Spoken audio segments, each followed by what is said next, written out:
Naigdad si Lily nang makarinig ng sigawan. Mula sa librong binabasa, kunot noong napasilip ang dalagita sa pintuan. Malapit lang kasi ang gate sa room na kanyang tinatambayan. Kaya minabuti niyang magbasa na lang upang magpatay ng oras hanggat nasa gate pa si Andeng. May nanay na sinasabunutan si Andeng at saka si Patricia! Anang isang usi na patakbong lumagpas sa kanyang kinaroroonan. Patungo ito sa faculty. Magtatawag ng guro marahil. Nakakatakot yung nanay, nalilisik yung mata. Anang isa naman na sumunod sa naunang estudyante. Makapal na ang tao sa gate ni hindi na nga matanaw ni Lily. Ngunit sa hindi niya maipaliwanag na dahilan, kinabahan siya. Lalo sa sinabi ng huling estudyante. Nanlilisik raw ang mga mata. Ula sa sariling sinukbit niya ang bag sa balikat. Ang kabog ng kanyang puso ay lalong sumidhi habang papalapit sa gate. Lalo nang marinig niya ang hiyawan nila Andeng. Mamang? Tawag niya nang makilala ang babaeng sa bunot pa rin ang dalawang dalagitang humihiyaw sa nararamdamang sakit. Pinagtutulak ng dalagita ang mga nakaharang sa kanya. Nang makalagpas, niyakap ang magulang na nagdidilim ang anyo. Humagulgol si Lily. Tila iyon ang naging daan upang matigilan si Aling Eugenia at bitawan ang dalawang dalagita. Tila mga manikang bumagsak sa sementadong sahig sila Patricia. Nanlalata. Basa ang bawat pisngi ng luha. Pahilang nilayo ni Lily ang inang niyakap siya. Pinilit ng dalagitang ilabas ng gate si Eugenia. Sumalubong sa kanila si Janice. Isang trike ang pinara nito. Pilit pinasakay roon ni Lily ang inang tila ng hina saglit. Na animo ba ay hindi na malayang inalipin ng kung ano at naging bayolente. Sakalang dumating ang ilang guro, ngunit ang naabutan na lamang nila ay ang dalawang dalagitang nangihina. Ang guard naman ay nasa sulok ng gate. Tulala. Paano'y nang tinangka niyang awatin ang ginang sa pananakit, may itim na aninong tumulak sa kanyang dibdib. Sanhi upang bumalandra siya sa konkretong haligi. Kitang-kita niya nang magpakawala ito ng itim na usok sa kamay. Ang usok umikit sa kinaroroonan ng ginang na nananakit. Damay ang mga dalagita. Sigurado siyang iyon ang dahilan kung bakit niwalang makalapit sa tatlo upang awatin ang ginang. Tuwing sinusubukan kasi ng ilang lalaking umawat, hindi sila makalapit. Naanimo ba ay may barikadang humahad lang sa kanila. Nakinalito ng mga estudyante kung bakit. Ngunit nang makitang papalapit naman ang umawat na dalagita, tila naglahong bigla ang usok na bumabarikada. Alam ng guard na siya lang ang nakakita sa anino at sa ginawa nitong barikada. Ngunit hindi niya rin alam kung bakit.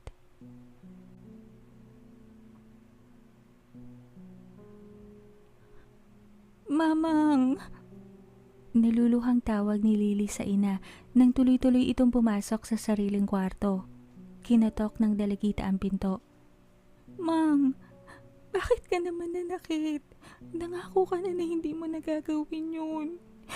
Mang, buksan mo to. Samon ng dalagita sa pinto, ngunit hindi sumasagot si Eugenia mula sa loob.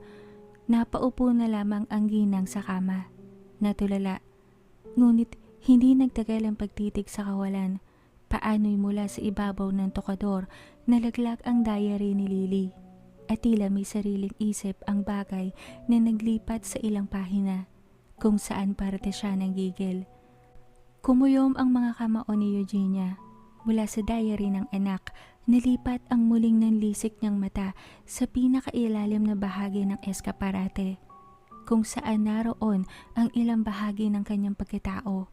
Napilit niyang kinakalimutan na sana. Mamang! Tawag ni Lily sa labas. Napalunok ang ginang. May kasabihang lahat kayang tiisin ng ina. Huwag lamang masaktan o mahirapan, maargabyado ang kanyang anak. Hindi paling ang ina na lamang. Bukal sa loob na sasaluhin ng ina ang lahat para sa anak. Noong bata pa si Eugenia, marami na siyang pinagdaan ng ganito. Naranasan niyang maape, madutsa, linlangin, paglaruan. Lumikha iyon ng sugat sa kanyang puso at pagkatao. Ngunit nagawa niyang buuin ng sarili lalo nang dumating si Lily sa kanyang buhay. Si Lily ang kanyang ikalawang langit, ang panibagong simula. Kaya naman pilit niyang tinalikuran ang masamang gawi nang isilang niya si Lily kahit naging mahirap sa lahat ng aspeto. Pinalagpas niya ang ilang kaapihang dinanas ng anak dahil alam niyang hindi nanaisin ni Lily na mapasama siya muli. Alam nito ang kanyang nakaraan, wala siyang tinago. Hindi naging madali ang pagbabalik niya sa tama at aaminin niyang minsan nahahatak pa rin siya ng dilim. At nasaksihan iyon ni Lily. Ayaw niyang mamuhi ang anak sa kanya. Ito ang buhay niya. Ngunit lahat ay may hangganan, lalo kung anak na niya ang nasasaling. Siya nga, ni hindi ito masaktan. Anong karapatan ng ibang taong salingin ni dulo ng daliri nito? Muling kusang naglipat ang ilang pahina ng tala-arawan ni Lily.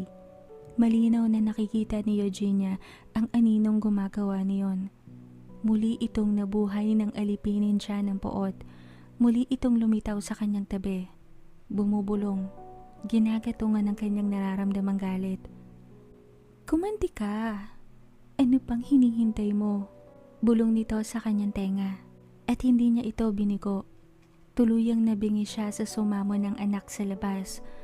Tinungo niya ang eskaparating kusang bumukas. Kisabay ang unti-unting pagkakatanggal ng lock ng kanyang bintana. Pumasok ang maalinsangang hangin sa loob ng kanyang silid. Sumalampak si Eugenia sa sahig. Nilabas ang kahongyari sa kahoy. Nakasing lapat at laki ng ordinaryong kahon ng sapatos. Isang itim na kandila ang tinulos niya sa sahig. Ang gamit na mitsang may kakapalan ay kusang nagsindi. Agad lumuha ang kandila. Pinatibay ang pagkakatulo sa malamig at sementadong sahig. Isang garapon ang kinuha niya sa loob ng kahon na naglalaman ng kung ano-anong tuyong dahon at lupa. Maingat na tinanggalan takip bago dumukot ang ilang daliri roon. Nang marahil ay makuha ang pakay, binaba ang garapon, tinakpan. Pagkuway, maingat na nilapag ang dalawang patay na insekto sa nagpapawis na palad. Dalawang salagubang na kasing laki ng buto ng sitaw. Pinagsalikop ni Eugenia ang bawat palad. Kinulong sa loob ang dalawang insektong wala ng buhay bago mariing pumikit ang ginang. Muling binulong sa hangin ang mga dasal na hindi na niya matandaan kung ilang beses na niyang nagamit. Kumapal ang mainit na atmosfera sa paligid.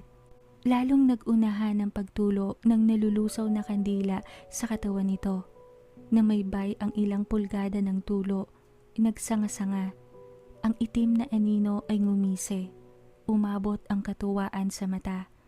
Siyang-siya sapagkat muling napatunayang hindi madali sa isang alagad ng dilim ang magbago ng ganoon-ganoon lang.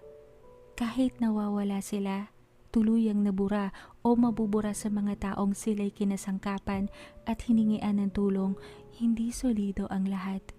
Bibihira lamang ang totoong nakakalaya sa karunungang itim.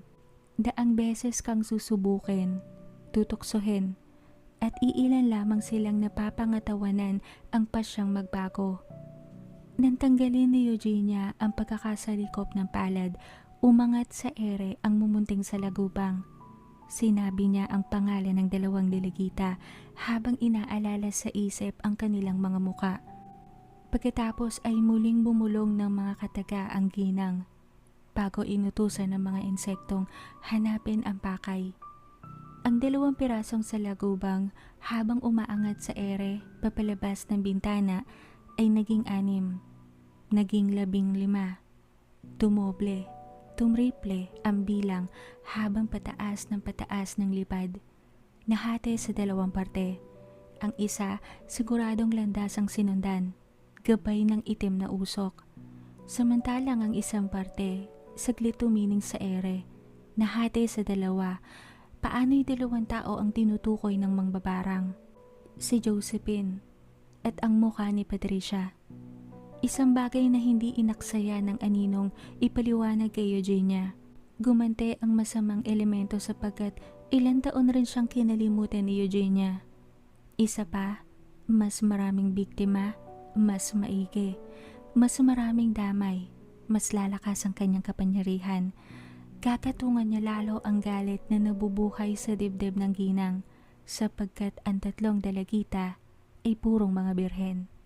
Inosente, na kung makukuha niya ang buhay ay mangangakong magbibigay sa kanya ng mas mataas na antas ng kapangyarihan. Ngumisi ng pagkaluwag-luwag ang masamang elemento. Pipilitin niyang muling mahatak si Eugenia sa kadiliman.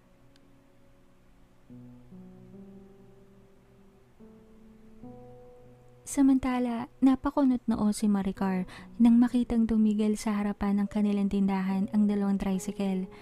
Bumaba sa isa ang anak niya na akay-akay ng isang guro. Gulo ang buhok nito. Sumisigok-sigok ang kanyang anak. Binundol ng kaba ang puso ng ina. Nagmamadaling lumabas ng bahay upang salubungin ang anak. Natigil naman sa pagwawala si Jordan sa bakuran nang makitang papasok sa gate nila ang pinsan. Eskorte naman ng dalawang teacher at dalawang estudyante. Nabitawan ng dalaga ang hawak na walis. Halos magkasabay nilang patakbong sinalubong ang batang miyembro ng kanilang pamilya.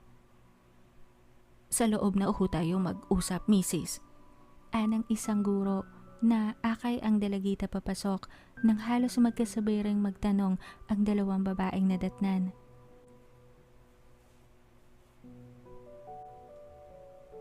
Si Jordan ang nagdulot ng maiinom sa mga bisita habang pinupunasan ni Maricar ang mukha ng anak na iniinda ang anit na tila nananakit pa rin.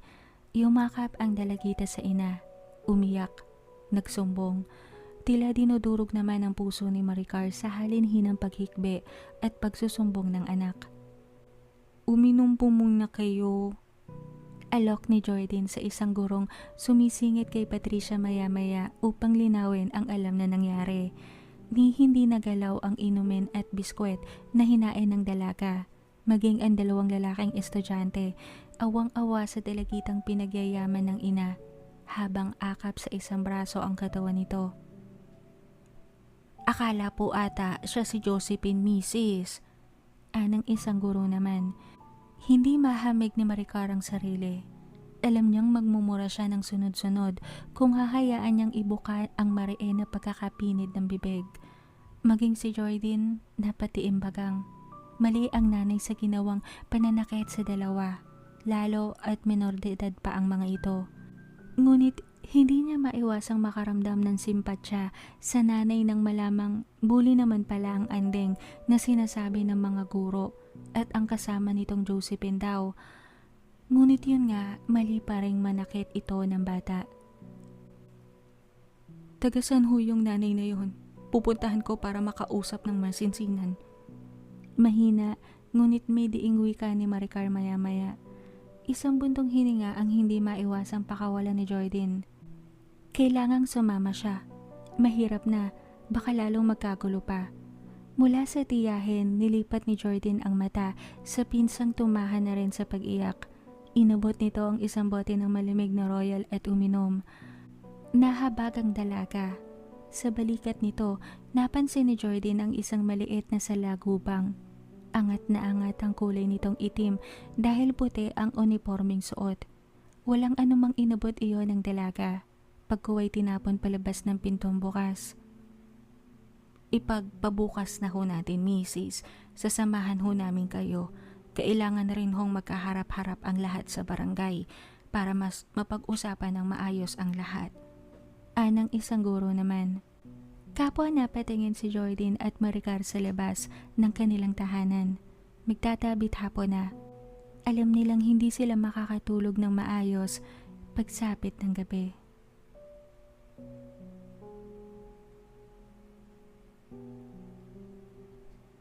Maagang nagsara ng tindahan si Jordan. Hinayaan niyang magpahinga ng maaga ang mag-ina. Matapos umalis ng mga bisita, kumain na rin sila ng hapunan kahit mag-aalas 6 pa lamang ng hapon. Nang pabalik na si Jordan sa gate, matapos maibaba ang munting roll-up ng tindahan sa labas, nakita niyang nakatayo roon si Francesca, ang aling maliit. Kunot noong nakatingin sa pintuan nilang nakabukas. Uy, himala, pumunta ka dito sa amin. Anong meron at parang nag-i-internalize ka dyan? Bati ni Jordan. Parang may mainit na kung anong pumasok sa pintuan niyo. Di ako sigurado. Anang babae na tila hirap ibaling sa kanya ang mata. Anong sinasabi mo dyan? Di ko magetsong. Teka, kumain ka na ba? Tara, pasok. Yaya ni Jordan, ngunit umiling ang babae. Hindi pa ako nakikita ni Maricar mula nang huling dalaw niya sa baryo Tigbalan. Saka na ako tutuloy pag andyan na siya. Respeto na lang sa tahanan niyo. Tanggi nito sa pumasok sa loob na gate na si Jordan. Anong kaso dun? Bahay ko din naman to. Pinapapasok kita.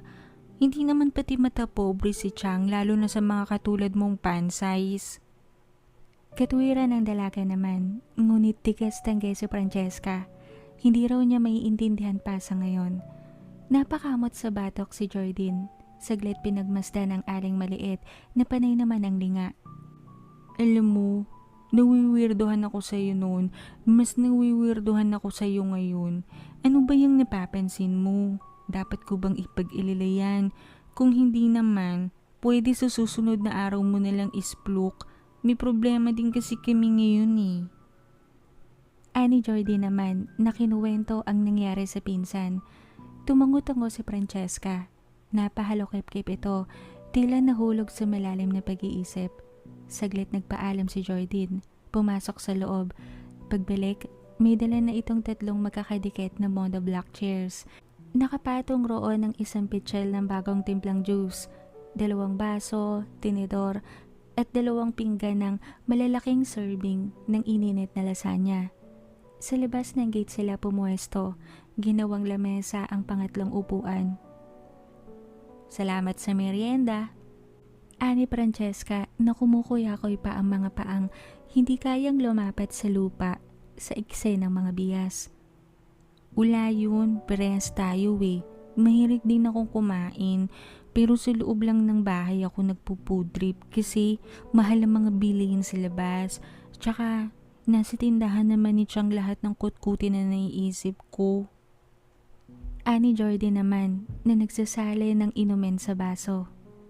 Nga pala, hindi tayo masyadong nakapag-usap kagabi nung hinatid niyo ako. Teka, asan nga pala si Matayos? Ba't hindi mo kasama? Muling sabi ni Jordan na nagpalinga-linga. Bata pa ang gabi, may ilang nagdaraan pa.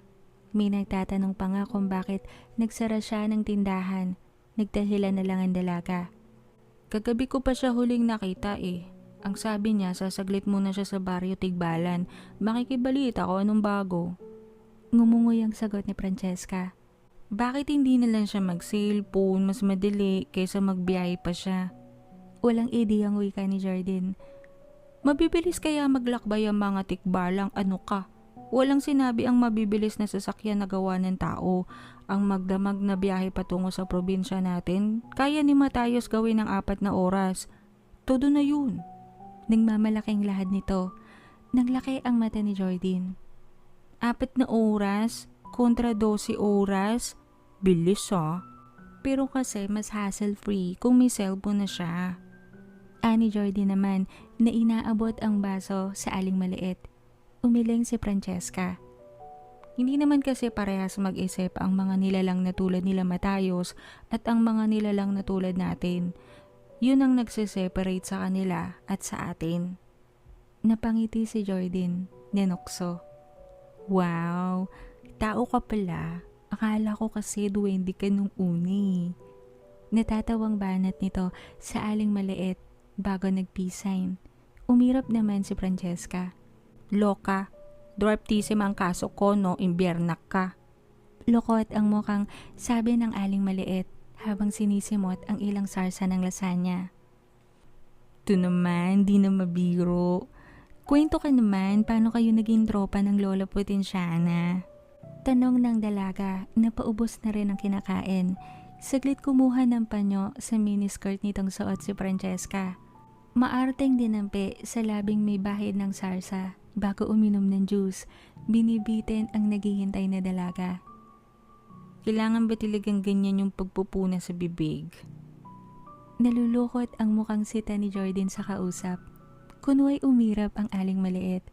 Bakit ba? Yun ang turo ng teacher ko nung sa finishing school Pakwela nito na kinatawa ng dalaga. So, nga? Tinong muli ni Jordan. Tinoon ni Francesca ang paningin sa kalsada na tila ba sinasariwa ang isa sa magandang bagay na nangyari sa kanya. Throw away baby ako. Umpisa ni Francesca maya-maya. Isang ka naman galing, bakit ka sumasakay ng hindi nagbabayad? Saka, saan ka nagpalaboy-laboy nung baby ka pa? Seryosong wika ni Jordan naman na kinagusot ng mukha ni Francesca. Throw away, hindi stow away. Pagdidiin ito sa natawang dalaga. Sorry. Magkatunog kasi, akala ko stow away. Nagtaka pa naman ako paanong nagawa ng baby na magbiyahe, baby pa siya. Sensya na. Muling nagpisay na wika ni Jordan. Isang nadidiskumpyadong iling ang hindi mapigilang gawin ni Francesca bago muling binalik ang atensyon sa paksang pinag-uusapan nila. Iniwan ako sa pinto ng kapilya. Nagkataong kausap ni Lola Potensyana si Father Pablo nung narinig nila akong umiiyak. Inampun ako ni Lola Potensyana, pinag-aral, pinagtanggol, minahal na parang tunay na anak, binigyan ng mga pagkakataon upang sundin ang pangarap ko. Kaya hindi tayo nagkakatagpo kapag umuwi kayo sa Tigbalan. Nag-aaral kasi ako noon. O di naman kaya nasa bayan, dumadalo sa ilang dressmaking classes. Ang mama mo at si Maricar lang ang nakadaupang palad ko. Pero bilang pasadaliri. Pero mabait sila sa akin, tinanggap naman nila ako. Hindi lang talaga magkaroon ng pagkakataon na magbanding kami.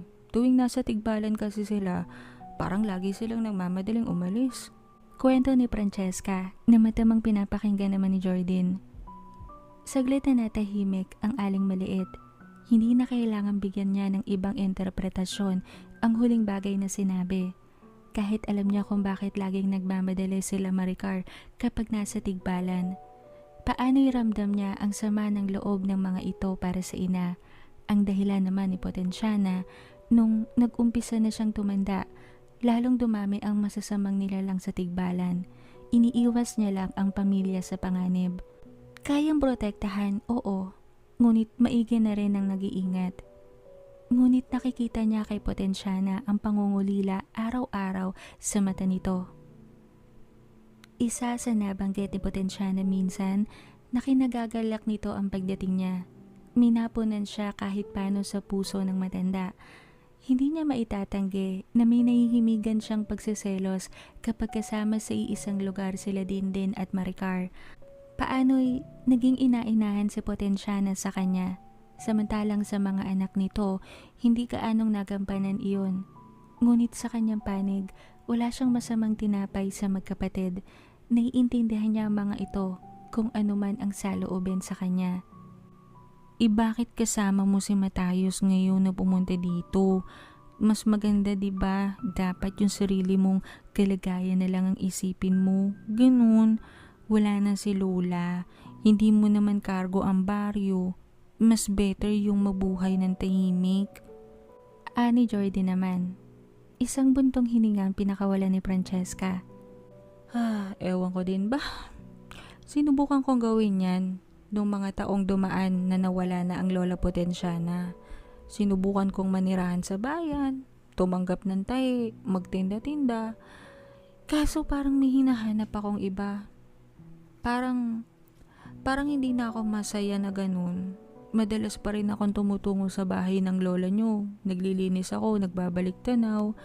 Sinali na rin kasi ako ng lola mo sa kanyang mundo kaya hindi ko maiwasang hanapin ba. Mahabang paliwanag ni Francesca. Anong ibig mong sabihin? Please elaborate more. Seryosong wika ni Jordan. Napakamot ng ulo ang aling maliit. Bilib rin siya talaga sa kumpiyansa ni Jordan magbitaw ng ilang linyahang Ingles kahit masakit sa tenga madalas, lalo kung iintindihin pa. Naging alalay ako ng panday ng mahabang panahon. Kasama ni Darna sa pakikipagsapalaran, namimilog ang mata tuwing pinapanood siyang makipaglaban sa mga masasamang nilalang. Iyon ang hinahanap ko. Alam ko baka isipin mo, hindi, tumatanaw lang ako ng utang na loob kay Lola sa pagkup-kup sa akin. Ang totoo kasama yon. Kaya ako sumama kay Matayos dito. Umaasa akong kung tatanggapin ng isa sa inyo ang mutya, muli kong mararanasan ang lahat ng pakikipagsapalarang iyon kapalit ng pagiging kanang kamay muli. Sa pagkakataong ito, sa'yo o kay Patricia, mas loyal ako sa aso, alam mo ba? Mas masipag sa langgam at mas mapagkakatiwalaan pa sa pinakamatalik na kaibigan. Pagmamalaki ni Francesca. Alam mo, hindi ko magets yung ibang sinabi mo pero parang nasasakyan ko na. Na-addict ka sa buhay ni Lola, hinahanap-hanap mo, ganun. Hindi ba parang mali? Imbis na harapin mo yung totoong buhay mo ngayon, bakit itatali mo ang sarili mo sa isang bagay na matindi raw ang responsibility? Ang hirap nun. Imbis na buhay mo na lang ang iisipin mo, madaming umaasa pa sa'yo. Tura naman ni Jordan. Ewan ko ba? Hindi ko nga din malaman kung bakit. Pero kung hindi nyo tatanggapin ng mutya, okay lang naman yun sa akin eh. Babalik ako sa baryo at muling ipagpapatuloy ang boring kong buhay. Tama si Maricar. Walang pilitan dito. Kumunot ang noo ni Jordan. Ba't mo nasabi yan? Nakikinig ka ba sa amin kaninang umaga? Bintang ng dalaga na kinakamot ng ulo ni Francesca. Hindi ko naman sinasadyang maabutan kayo nag-uusap. Bibili dapat ako ng shampoo. Kaso hindi ninyo ako makita. Akmang kakatok na nga ako nung tumawa naman ng todo si Maricar. Di nakinig na lang ako. Tapos, nagbago na isip kong bumili. Nahiya na ako na makaharap siya muna. Ang bilis kasi ng pagbabago ng mood niya. 1 minuto lap trip tapos naging bitter. Kaya natakot akong magpakita. Baka masungitan pa ako. Nahihiyang amin ni Francesca sa dalaga. Kunway umirap si Jordan, ngunit hindi naman niya magawang mainis sa aling maliit. May kung ano kasi dito parang puro.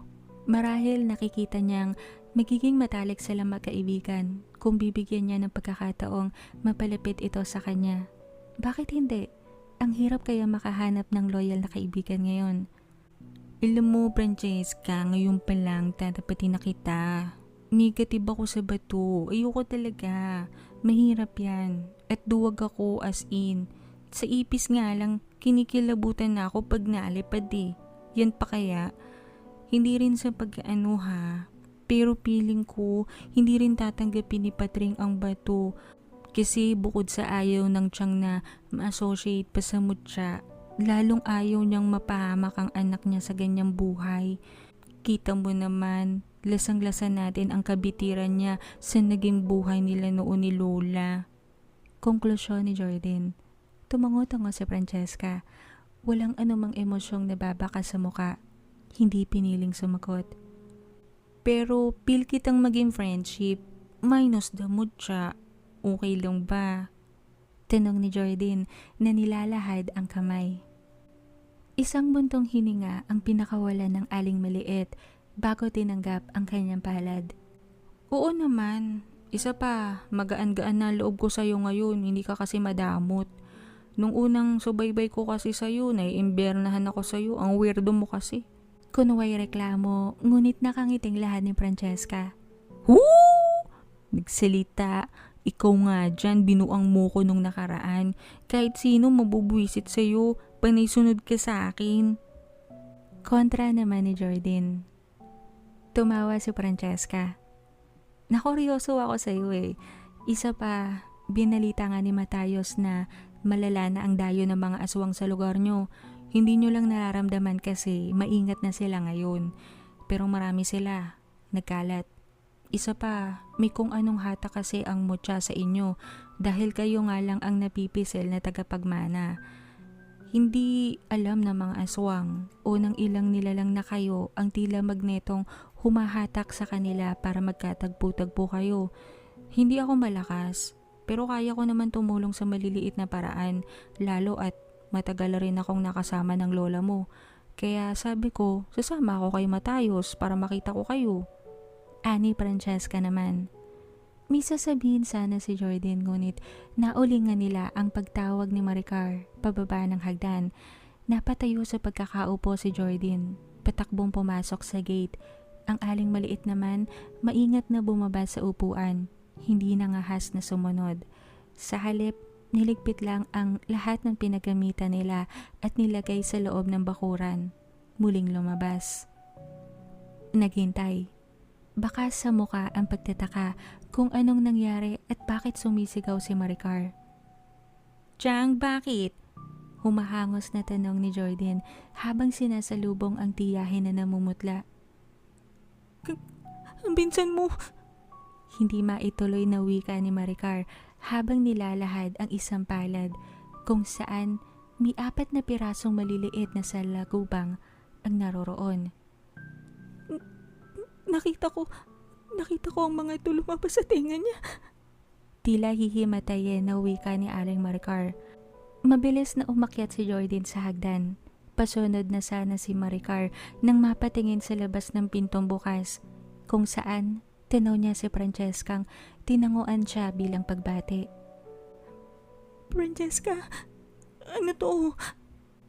Tanong ng nauupos na ginang sa Aling Maliit. Hindi na nagdalawang isip si Francesca. Pumasok siya sa loob ng bahay, agad umalalay sa gumiray ng mga binte ng ginang. Bagamat natigilan nang makita ang mga salagubang na lumipad, tinungo ang daang paakyat ng hagdan. Napagtanto ni Francescang ito ang mainit na atmosperang nararamdaman niya kanina. Napatili naman si Jordan mula sa itaas, nakatinginan ng 2 babae. Si Francesca ang sumaklolo, sumunod ang hirap na maglakad na ginang. Halatang pinapanginigan ng laman. Napatakip ng bibig ang Aling Maliit nang maabutang binubugaw ni Jordan ang nangingitim sa daming salagubang na dumadapo sa katawan ng tulog na dalagita. Tila ba may sariling pag-iisip na tuwing binubugaw ay muling dadapo sa parteng tinaboy. Animo ba ay mga bubuyog na hindi mabugaw palayo sa kanilang mga pulot? Hindi na ito bago sa Aling Maliit. Pinigil niya si Jordan sa pagbugaw sapagkat tuwing ginagawa iyon ng dalaga, lalang dumarami ang mga salagubang.